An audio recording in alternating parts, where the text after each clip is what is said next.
ashafo mechemu ina de bakasa fidie so me a me kasa ye frame Dr. George Donko me na me da Noble Trustable Clinic ano Noble Trustable Clinic ye de bibidro ene ye de sayare yare bia di wunya woto anamo ba Noble Trustable Clinic ye de bibidro be hwa na bibia aye kama ama we asye no ya jaba suba de bebre ya ji the best liver disease treatment center of the year 2018, best alternative treatment center for heart disease, and a most promising herbal center of the year. Oba Noble Trustable Clinic, aside in dry edema na ebekma oyaria kononso, ya sanchiro nuane a wudi ebeboa na preventing yare from say ebeba betina wu. Wa ya share no ye ne ye scan, ye twa ye ECG, ye sanshare labs e wo ya share. Baby bia wo bia woto anamo ba ayaresa ebeye wodie na yare a yehwe anase yesa no ebi ye brebo mu ohaw kidney mu ohaw na wo stroke nso a betumi to anamo aba wo diabetes awo na ehaw na fibroid na abetina wa wodie ovarian cyst bema yesi prostate no ayekese o prostate no aye enlarge prostatitis anase wo premature ejaculation utu na mobile Noble Trustable Clinic ye de bidro ebeboa wo how bit say hepatitis B ovarian cysts and as a PCOS say eba na akoma mu hawa Noble Trustable Clinic ye de bidro NSA ye ba akoma mu ha ye wo ahodo bebre ye wo ebia efa sedia akoma no ne fesu etie eno ne ye friend structural heart disease eno no embia wakoma no yesi ayekese sradia beteta ho na say valve na ewo mu no epono na ewo akoma no mu no ebia ye weak enti emoja no etimi na akoma no mu na ma akoma no eyekese na ma akoma no so bo ntem utu anamo ba ebetumi aboa wo hwehwe ye kira kwan a ye wo Banana Inn Abolo Junction baby bia wo bia se wo within Accra wo fa car be circle Tema Station Carnation na se Dansuma last stop Accra Salaga ubenya Banana Inn car ho kasa obesi wo Abolo Junction usia frewo number 0244 40 1929 0244 40 1929 and that's 0267 117 666 0267 117 666 and that's 0244 40 1878 0244 40 1878 so we outside Accra so we fa car be circle baby bia wo bia fa car be circle and I say Tema Station ubenya Banana Inn car within Accra so ye delivery inti se wo friend so a ye betumi deliver our product no e dia bro baby bia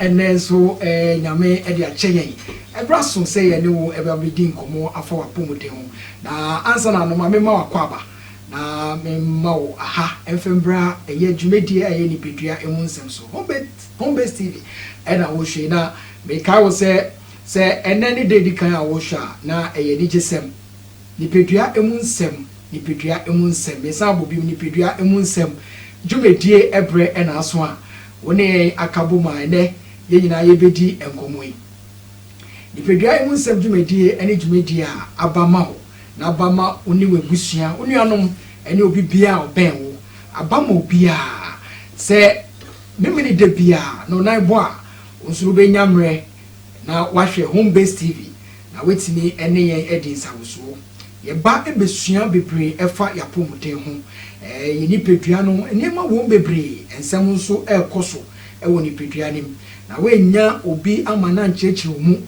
wenya obi a ote eye ni pedua na nkasa emu nsem ase na wachechiru mu ama wehu a emprepe no anhwe ya na wafom kwan esenti ena meme de bia ese osieta na yedi enkomo ena nso yaba eba besua bebre afa yapomuden ho Dr. George Donko a Noble Trust Herbal Clinic ena eye abribia opa ene ebesua ade ejidi pa se wa odi ekire abribia de wonim na wa ene nso wo hwe ye no ese ye ma mo se wa odi TV set no atu an say na obehwe ebedi the award-winning doctor,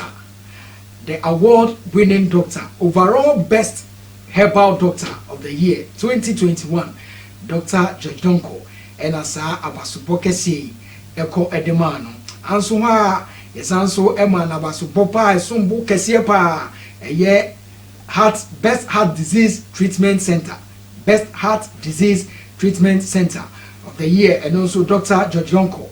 Our Noble Trust Herbal Clinic ano ena yede emano na program a wo share a ye ni pedua emunsem dwumedie enso enya award eye 2021 ya mayen award se edwuma ye asweni eno nti eye Herbal Talk Show of the year 2021 eno nso no ye ni pedua emunsem dwumedie a ye wo home based TV ena ifai ni sa enti ene se wo hwedwumedie ante amanfo enya ewo mu no wonso wanya bi epa chopa se dwumedie bebo wakwemu a na eye Noble Trust Herbal Clinic ena eboa ema abribia wonya ebihwe Noble Trust Herbal Clinic ene wo pe eye Herbal Clinic ewo Ghana ha na bebi a obekọ ama asumadwoa na eye Noble Trust Herbal Clinic wo yare wo de echi wakọ emiamia bebre ama ya show ya re no eda so ho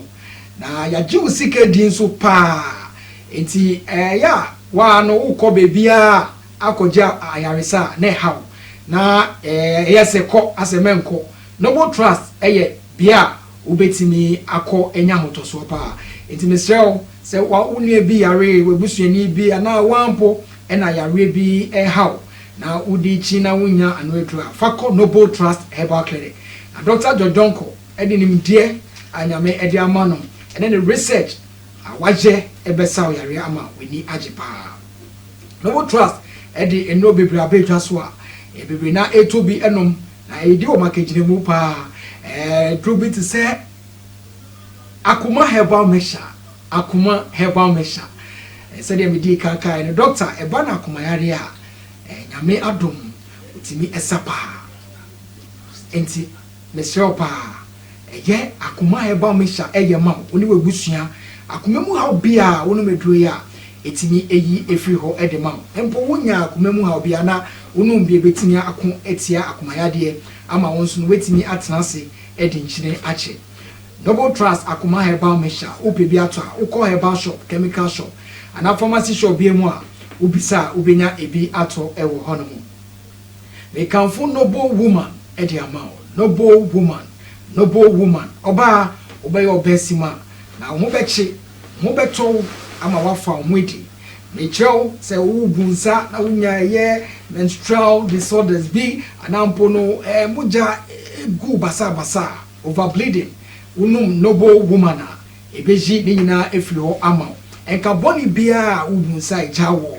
se unum noble woman a se enka ni nyina ebefiri ho na busume eso a ubebu nsa enichiem na we be one boy ema ya obepese peba because of noble woman baby to nebebo pa prime herbal booster enso eye dro tatahwe a Noble Trust ediaba etwaso na prime herbal booster eye dro a eye edro eboa ebusi yen immune system se uni pedua no ebegina brane akon etia ya rebia empo benya hoden etimi aboa ama wonso wacha na eye prime herbal booster pedua na kwa ni nyina unu medro ya etimi kenya epia ema epia nso ye nejuma eye prime herbal booster enso ewo herbal shop chemical shop ana pharmacy shop ye mu obenya ebiato ya wo no open dodo etu nso a wotimi efre 0267 117 666 0267 117 666 obetimi afre na wenya dodo na etimi ato ewo honom Dr. Jodonko ewo fi ha ai na ye ne no ebedi nkomo na ose ne oni ebesua bibi pa etino hyene so emame say sexually transmitted diseases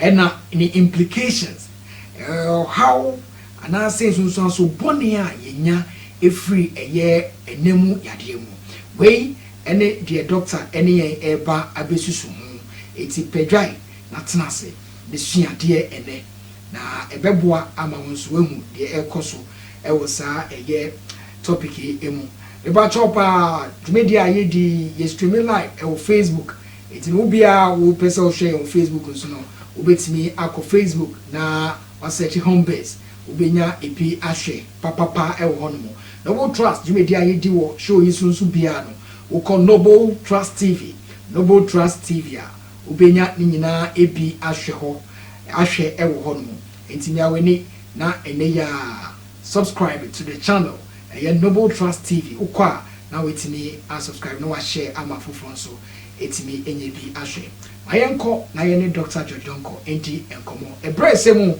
ye be be phone lines ama wonso abem na bibi apese obisa no wetimi ebisa Doctor yemoa ye mia Dr. Jodonko doc yebo abaso aya ne pa afi abaso ba wenya edo so papa hwenim say next year so be sesa bebre na ewie ye besua de ye be bisa say doctor sexually transmitted diseases STDs me wa ye edin aye nyina ya teda na a household name kra it's ana beka sexually transmitted diseases any who implications na che say or how a dey ever ye be bisa say STDs dey okay nti me chiahwefo e de back as afide so say sexually transmitted disease enemu yarwa na say infectious disease ayenya free enemu nkutahudi na say nipedua no ehun fluid a eba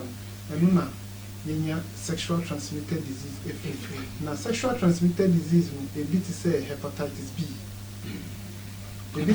hepatitis okay. Sexually transmitted disease HIV and AIDS sexually transmitted disease and after the common ones are you need to say gonorrhea syphilis chlamydia herpes and HPVs and human papilloma virus okay and also alcohol and there's some abuse to say fungal infection and to say candidiasis and I said the friend odepo and also alcohol now we need now do na a true body contact free lipediano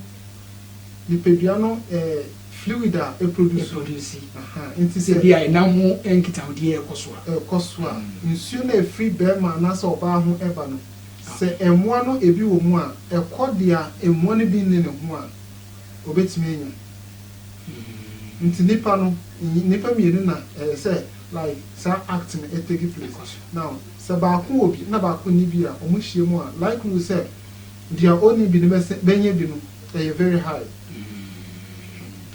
se ba ko obi na ba ko the partner na ni bi se omo hie mu a na se omo anfa bibi a omo ban a the possibility se dia only bi no onu so benye bi e very high okay donc then na itimi e passa okay nti bibi a because nipedua no e contain at that particular point no sa emoa no aba anasa yare moa no aba nipedua no se onani ihie mu na sa nsuo na emoa no omope for that matter mo tena sa bia ni nti no nsuo no e free opposite party no anasa partner no na echi kogu dia oni bi no ho a eno no ebetumi ama emoa no afasa nsuo no as a means and as a mechanism e dey akọ ne partner no na for how e dey aba na say the yare na betina no na yare no ba ye wo science and as a insenchene a kire say sa yare no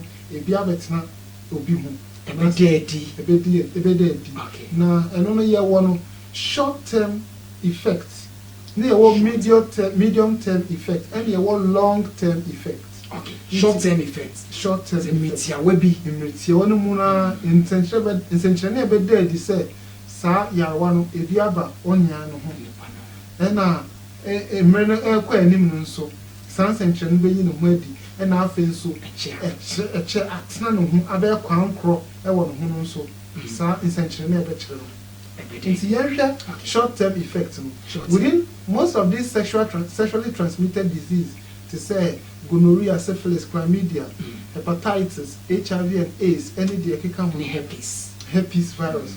And also say eba within first 2 weeks no ansana one ombe incubate e wodia only bi na wanye bi no ne ho.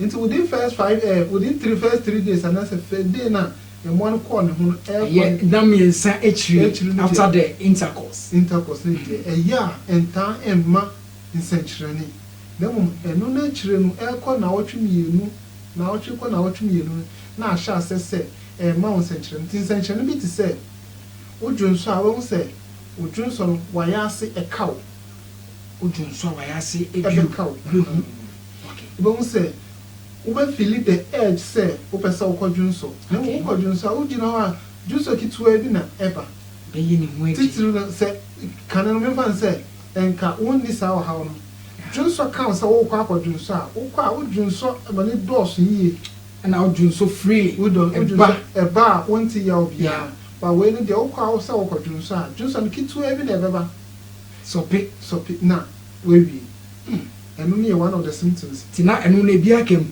na ebi enye se ebi na akam kakra bi gu ujunso twa no mu a ya obibi wo juso twa no mo ya friend nerves and as a sympathetic nerve.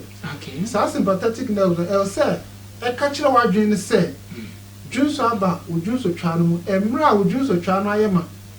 But in the case of infection it mean it triggers sympathetic nerve no say en ka kire wadwen say juso de emra juso no kitu eri pe na abem. E say be ye disable. E be say enye dwuma biem. En sheda anya dwuma say ye. Nteba sana ujunso kakra bia no asan kwadunso kakra no asan kwadunso. Okay. Eno ne ye one of the symptoms. And dia e trust bi onu say we say wo emman we say insuo fita anase insuo brown anase ebi kra eni ne green kakra na efi eba se ojunso wie so mo se na se ehyehye no eye obane afem aba obana afem no so ne be man so hye mu so a wo say na ya senso etumi ya okay te man ni mema fem no wache man fem in short term man fem and na mema fem no so no and also about the same pelvic pains once wa ya senso eye wo ya afen so wujunso a wo say wujunso no eba nkitinkiti te sese dia eba de na edi kanka nti nka wo be feel say junso de nti wo kwa akwadunso no wo kosa akwadunso a kitwa bi na eba ukosa okojunso akitwa bi ha nso kwa enche bi aso na we feel the edge say junso asando into kwa akojunso okay aside that no who say wo member who say bema no junso a who say nsuo fita fi ne bema mu eba e to da skra no omukọ ejanan so omukọ akọje omunan a nso ochimo a na junso no ansa junso no ba na nsuo fita efri ne bema mu ka ochima ka wo jane nan na junso insuo eti say sperm and as eti say milk say the etie no na efi ne bema mu epie alright it's a sign say nipa no was sexually transmitted disease titru gonorrhea aside that no so no say ebi so wo rashes sansan egu na say oyo ba won say egu ne ba ho genital area na e bema so na egu ne bema no so you see it's a sign say when you say STD and that's sexually transmitted disease. Okay. And your ma a bed daddy, am I short term with your webbing, and a namiansa, and Temu say only Obana, Bema, Akunyashi. Now we nya and Nemo how. Namian said you will be science living on us. Okay. It is a medium to long term effect. Medium to long term effect. wɔ ɛma fam no etumi create bi a yɛfrɛ no PID, pelvic inflammatory disease.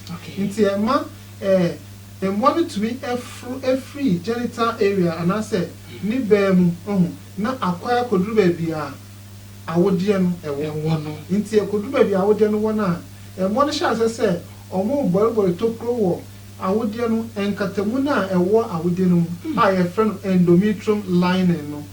Ɔmo create biribi nso a yɛfrɛ no inflammation. Inflammation is say ɛma tissues na ɛhɔ no ɛyɛ ɛni no yɛ te sɛ ayɛ mpomponja asɛ ɛni ehuhuru kakra nkete bebree ɛwɔ saa lining no emu na over time no ɛmo no tumi san foro ɛkɔ baabi a duro bɛn na yɛfrɛ no fallopian tube no ɛwɔ baabi a ɛmaa no ɛkora ɛba no baabi a ɛmaa no to kosua a kosua no ɛfiri hɔ a ɛbɛtɔ awodie kotokuo no mu no saa kwan na kosua no fam ɛde ba yɛfrɛ no fallopian tube. Nti saa fallopian tube no sɛ wonya saa chronic infection na sɛ tena ho kyɛ a long term effect ni bi ni sɛ etumi ma saa tube no emu no hyɛ asɛ sɛ emu ɛyɛ it be developed scar tissues. Scar tissue I say ekutwa ɛbɛdeda ho ɛbɛdeda emu nti ɛbɛdeda mu saa na ɛma saa ɛbea no emu si sɛ kutwa na agye mu afa na afei ama ɛhɔ no si nti esi saa na ɛtumi kɔsi biribi a yɛfrɛ no ectopic pregnancy ni sɛ nka ɔbaa ɔne ne wura hyia mu na sɛ nyinsɛn ba nyinsɛn no ɛma wɔ awodie no mu ɛba wɔ fallopian tube no emu nti sɛ ɛba wɔ fallopian tube no mu a na afei ɛmunimuni aba abɛtɔ awodie no mu nti ɛhɔ na ɛhyɛ ase sɛ ɛgrow but the onset of conception it take place wɔ fallopian tube na sɛ kɔba sɛ fallopian tube no because of saa infection no ama emu no ayɛ blocked anaasɛ scar tissues aba mfimfini na emu asia sɛ conception no take place wɔ saa bea no n'akyi a entumi emunimuni anaasɛ kosua no ntumi ma ɛmɛda wumbu no mu awodie nim tɛ wonya kwan bo no aba tɛba ne saa na afei akwalaa no enyi ɛwɔ awodie no akyi outside the womb ɛno ne yɛfrɛ no ectopic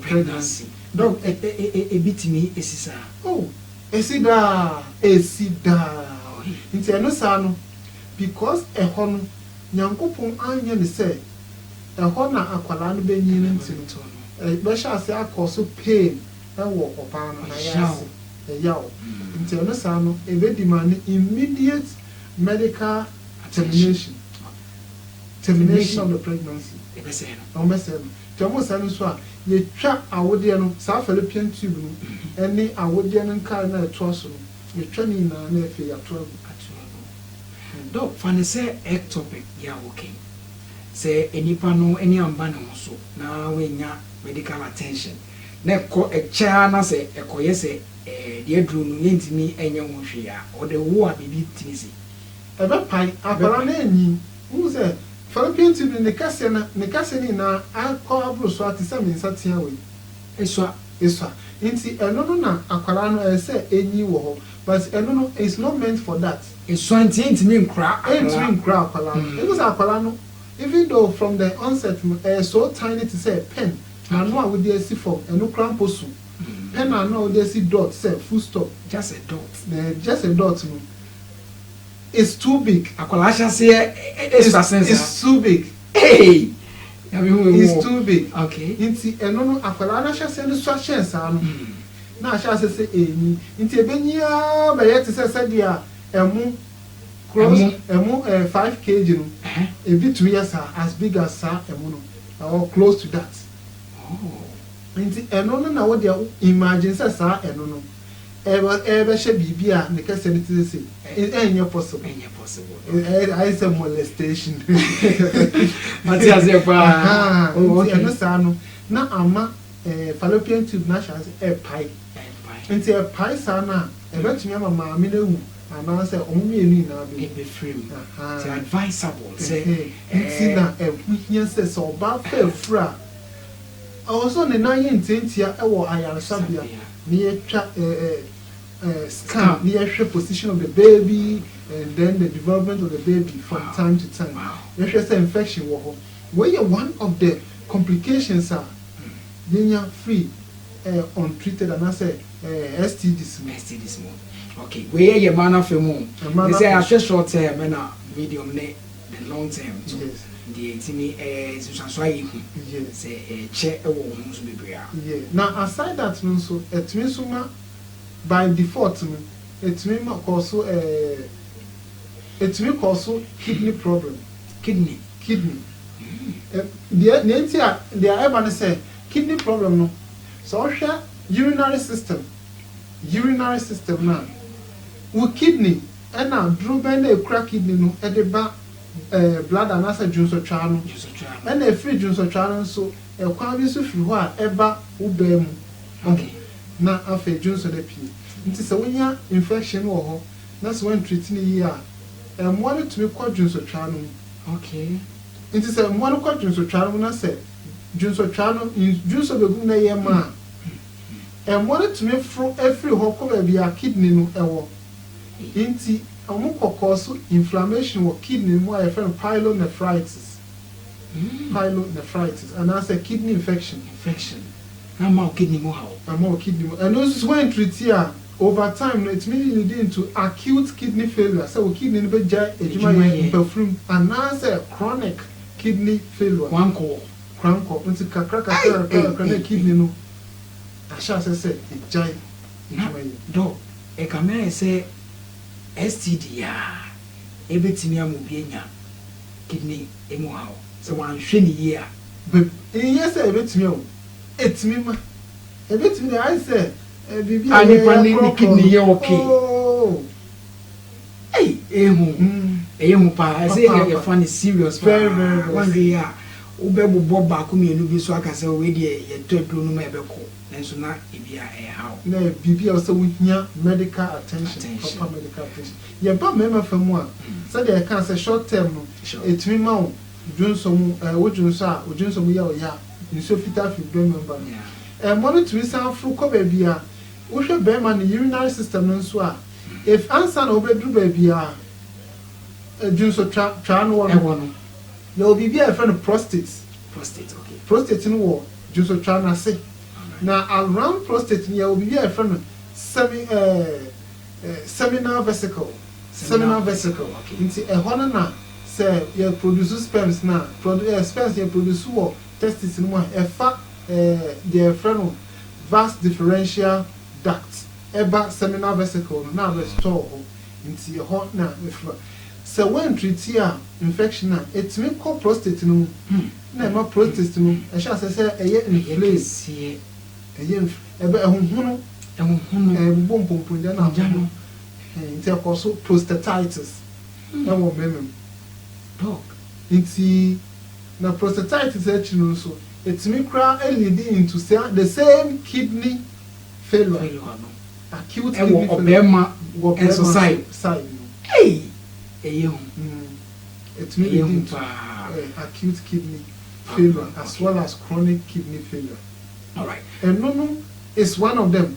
Now, generally, also, there were a bit to say syphilis, and also one of the sexually transmitted disease. Syphilis, also, the said the long-term complications associated with syphilis. It's remember the joint problem. Joint pains. It's really leading to heart failure. Akuma. It's really leading to lungs disease. It's really leading to liver and kidney failure. Really? And over time, also, it's remember with nerves, the nerve sheets, and also in your house. It's really leading to the friend of meningitis. Syphilis. It is a one call more concerning meningitis. Meningitis here, because anytime you have a medical term now end with tis, into hepatitis, it's an inflammation of something. ɛna meningitis arthritis nti meningitis no wɔyɛ adwen no ɛne spinal cord no yɛwɔ biribi a edura ɛkata ho nkata say ayɛ coat bi a ekoti wɔ yɛadwen ɛne yɛ spinal cord na yɛfrɛ no manages okay nti yɛwɔ manages matter and neural matter neural matter deɛ wɔ akyire na manages matter no ɛbɛn ɛwɔ anim paa nti sɛ ɛmoa no when treaty na sɛ kɔ wɔn gyama etimi kɔ baabi a neural manages matters no ɛwɔ no na akɔ cause inflammation wɔ hɔ na wɔyɛ deɛ yɛfrɛ no meningitis as a long term effect etimi kɔ across a problem with the eye etimi ma yɛni no white na ɛwɔ mu no ɛyɛ inflamed ti wɔn sɛ de bia ne n'ani ayɛ kɔkɔɔ de bia ne n'ani ayɛ kɔkɔɔ ɔne deɛ ne nyinaa free syphilis dɔk syphilis ɛmaa ne mɛmɛ nyinaa nya ɔbaa ne bɛrima nya okay ɔbaa ne bɛrima nya na yɛwɔ yare bi a nnam yare bi a ɛno no ɔbaa nya a ɛyɛ hu kyɛn bɛrima bɛnya ɛno no yɛ HPV human papilloma virus human papilloma virus ɛno nso boye mu kakra na yɛntwa yɛ ho mra ɛno no ɛyɛ virus na de ba ɛnyɛ bacteria te sɛ other ones a ɛbobɔ din but ɛno no yɛ virus na deɛ yɛ ne sɛ virus no ba ɔbaa no nya anaasɛ ɔbaa no nya saa virus no kɔtena baabi wɔ ɔbaa ne baamu yɛfrɛ hɔ cervix nti saa cervix no ɛhɔ na ɛhyɛ asɛ sɛ ɛmoa no ɛtena na ɔmo ase adɔrɔ hɔ long term effect nso when treat a etumi ma deɛ yɛfrɛ no cervical cancer ɛno na ɛde ba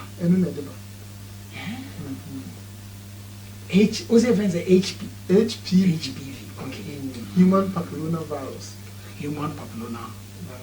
ase aduane bi din ɛnso ehu ɛyɛ a yare ni din no memu din nti ɔmo man ɔmo din dɛdɛdɛdɛdɛ saa yare bi adi ɛdɛ ɛnso ɛyɛ bɔnye no paa okay dog yɛbɛsom na yɛtwa yɛn ho aba yɛba na abɛpiki yɛn course no ahwɛfoɔ wei deɛ yɛbɛda mo ase paa monkɔ so anhwɛ ɛsiane sɛ bebree wɔ hɔ a mobɛnya afiri ɛyɛ dwumadie ɛso na yɛbɛtwa yɛn ho aba sima mmienu pɛ yɛba na afei wɔn nso wɔanya mmerɛ afrɛ aba abɛbisa wo question biribi biara wopɛ sɛ wobisa ɛfa topic yi ho no Dr. Jodonko ayɛka no sɛ wobisa obɛyi wa no afei mo a mowɔ Facebook ne YouTube mo nso no yɛhu mu paa monkɔ so a na mo nso yɛtwa yɛn ho aba sisiaa yɛba sisiaa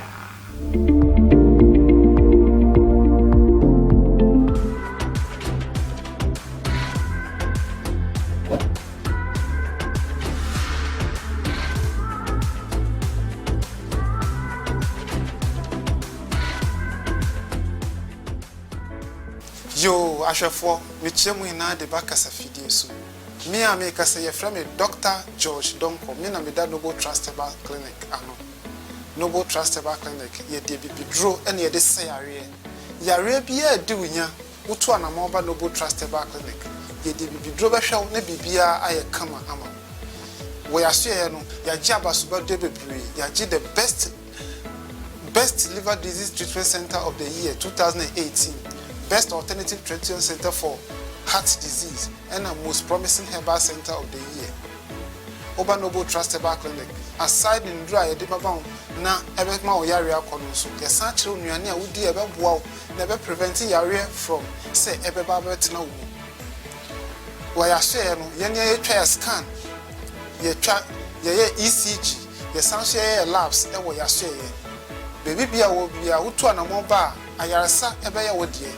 Na yare a yɛhwɛ anase yɛsa no ebi yɛ brɛbo mu ɔhaw kidney mu ɔhaw ɛna wo stroke nso a betumi to anamo aba wo diabetes awɔ na ɛhaw na fibroid na abɛtena wa wodiem ovarian cyst bema yɛse prostate no ayɛ kɛseɛ o prostate no ayɛ enlarge prostatitis anase wo premature ejaculation utu anamo ba Noble Trustable Clinic yɛde bidro ɛbɛboa wo ɔhaw bi te sɛ hepatitis B ovarian cyst and as a PCOS say a bana kumamu hawa Noble Trustable Clinic ye de bibidro NSA ye ba kumamu ha ye wa ahodo bebre ye wo ebia e fa said ya akuma no ne fesu etie ɛno no yɛfrɛ no structural heart disease ɛno no ɛmbi a wakoma no yɛsi ayɛ kɛseɛ sradeɛ abɛteta ho anaasɛ valve na ɛwɔ mu no ɛpono na ɛwɔ akoma no mu no ebi ayɛ weak enti emogya no etumi tena akoma no mu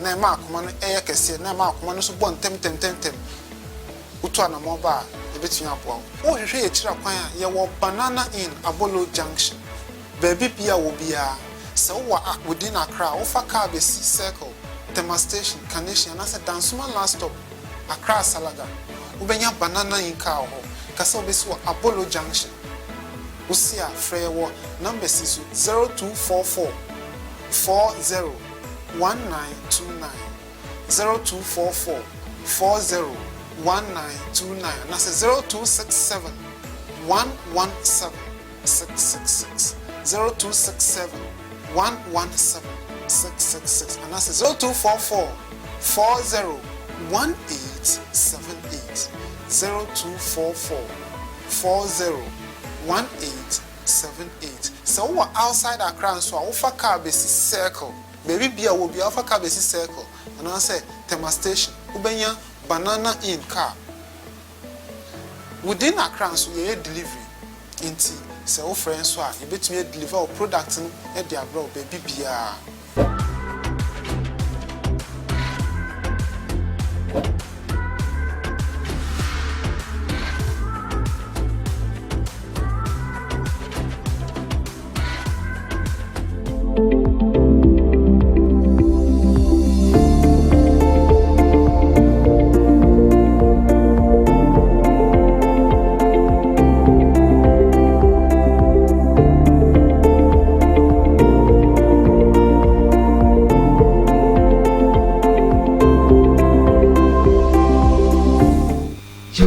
Yemo ayiko esanso ema mo ene hwe wahwe pa na wakoso a ehwe ye home based tv ni pedua emu nsem dwumedi na wo hwe na me ka wo se ene yesua de pa yesua bibi afa STDs STDs sexually transmitted disease ene ni implications or how enemu yare enemu nkitamudi ede eba se oni obi benya hyiemu ese how be e wo betimi enya eno na Dr. George Nkwede woni esua wa cheche niam bebre afa ho pa chopa ibraso se wonso ye bebie phone lines ama na wetimi aba na we bisa wasem bia ehia efa eye topic ya ye treat ho woni mo bi nso no wo how bisa na wobetimi ejiremu ebisa question amana ni nyina eye yebesum na yeyiwa no kama ya mama Eva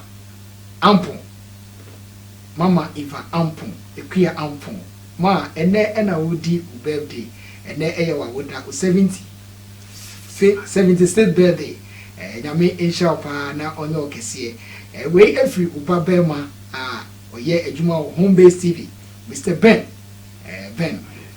na o se yemfa sa eye enije awoda message ema di bebi awo bia yen so ye che pa nyame insha e bebi phone lines no obetimi afre na ode nso how atujwa numbers are ye use so e wa no say eye 0501 484 671 0501 484 671 ubetimi afre na question bia wo efa topic you no we bisa afa bia WhatsApp enso na opese o send message via ekonso a ubetimi edisa adwuma no e wo 0267 117 666 0267 117 666 Metro by Doctor Abra ye train say obefre na ye nemu edi enkomo e do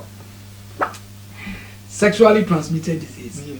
Obi abetrati minimum sisia o se ne de ni yesua STD. Yesua be implications na afi de bani ade nyina no. Ye hu.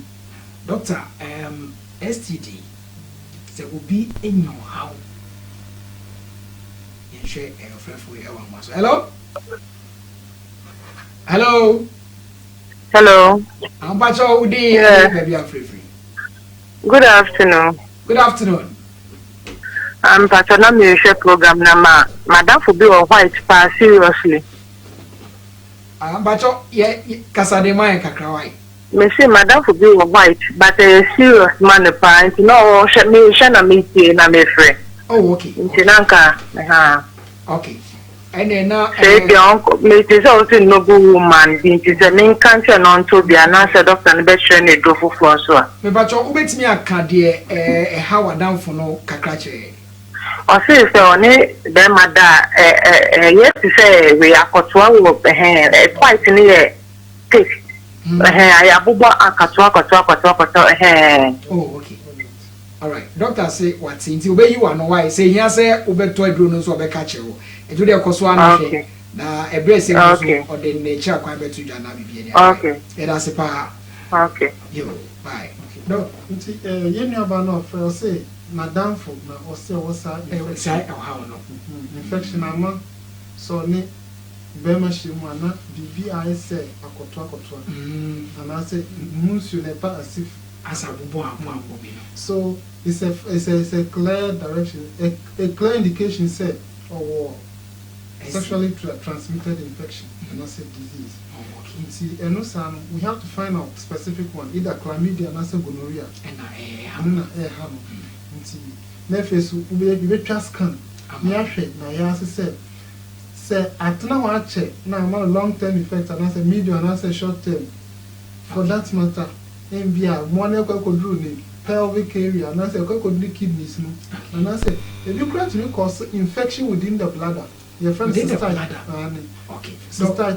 So mommy, bye. Na ye ne free ndin komonsia. Hello? Hello. Good evening. Good evening. Bacho odin ni baby free. Hello. Hello, Bacho yete wonka o. Hello. Hello, Bacho yete wonka pa kasana ye. Me Bacho. Madam could be honest or say that white na the air hano. But on fire phone on him by you come or to say on ba ni national bibi abeto answer pompo bi e wona ni ba ijapadere mo nti kan because eno ta ni obetire ate mama na say obede. All right. Jo doctor ate won kawa nti ko so ana hwe na obeyi ya no amo.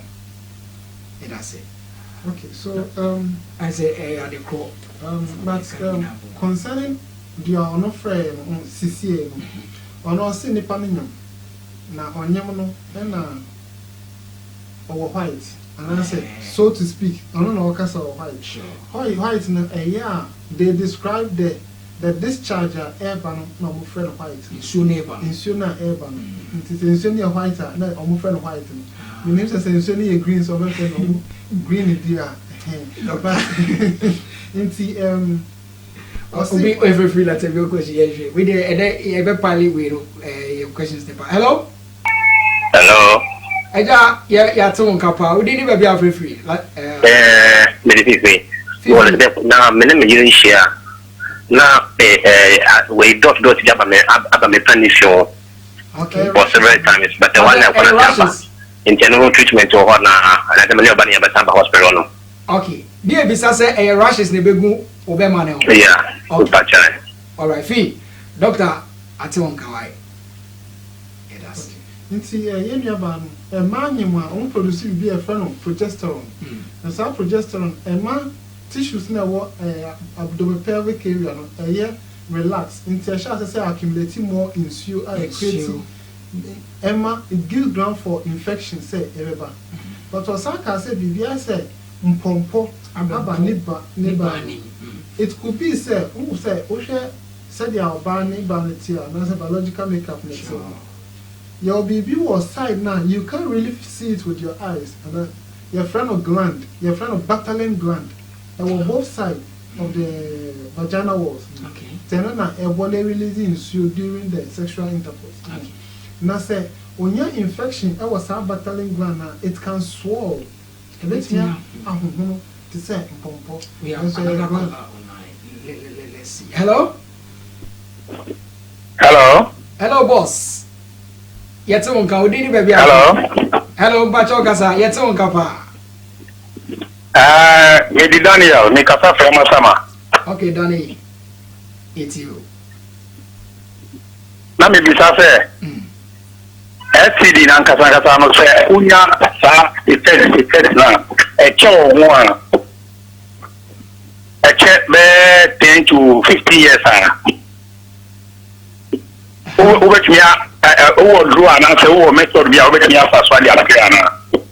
all right, away a long term. Today, Doctor Ebeyi Anoma, Mr. Opa. Yeah. Okay. Nti yanko ye nua na ono so fra fi letter bi okwa. That's a real question. Fee. Yeah. Nti o se ono so se oni ne hokafo hye mu a na rashes bi ebe ku no be ma. Who say what different types of infection. Nti ye will be a eno no the friend parasites, parasitic infection. Eno no ehwi na ewo genital area no eho na emo no omutumi siem. He, enwi no. Nti sa enwi no se woni wo hu kafo hiem na se emo no wo ho a ombetumi akọ obema no na amo create rashes. And there were other infections bi wo ho so a eno so eba one of the symptoms that ebetumi add who say when your infection here signs and say rashes beba obema but me ba both oba no ba ho and abema no so the bema okay ti dey dey be here say I'm afraid no bia here say obeba near treatment but these are the things now omo hwe so omo anye say who was that infection now any kwan say who dware a o ma samina eka genital area ho say semina ya ehuro ya semina ehuro ya I know say udaya dey abetwitwu men twitwu ho men twitwu okra dey tell say udwitwu a semina no e be irritate ya ho no frefo bi wa maso ye hello boss yeah I just when we chasi at the share our I you we pass about no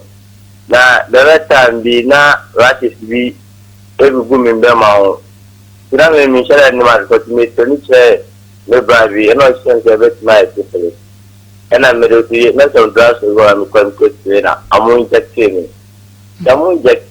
my wife support and amu inject no na that day and then 2 days then me down parsa I show mpasagwa instagram me deba joye na since that day the never sorry tamaya dani ma be pa na me tin bita na me say na met ma ba doctor na mbolu with ma bwanyara okay enti no na o kan ko say injection no mo de wo no e kire ne na won say untimi en sorry bi on yeah hello all right boss cause I share Jumedi no doctor atini na obeyi wan why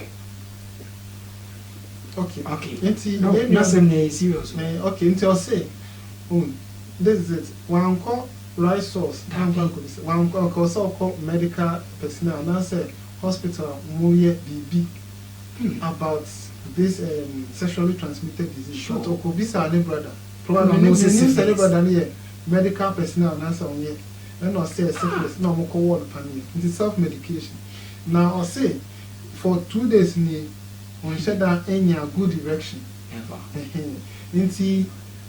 one of the symptoms and say a causal rectal dysfunction and now we are STD no when ya a tumor erectile dysfunction e ma wo huntumi sorry sorry cramp and check na aside okay one of the signs nti omo modern onto na mombra na yenhwe ni pedio ye wo fefo do amaso do ye ne nkasa say hello yes sir udini be bia free okay bajo ye tie opa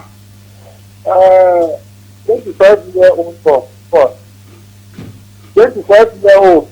On your face or the urine, face in the urine. In the urine, okay. Face. Aya or do so I muya ne ya. Okay. Oyo ba na bema. Obema. Yo. Okay. All right. Yati why boss? Yeah, that's it. Okay.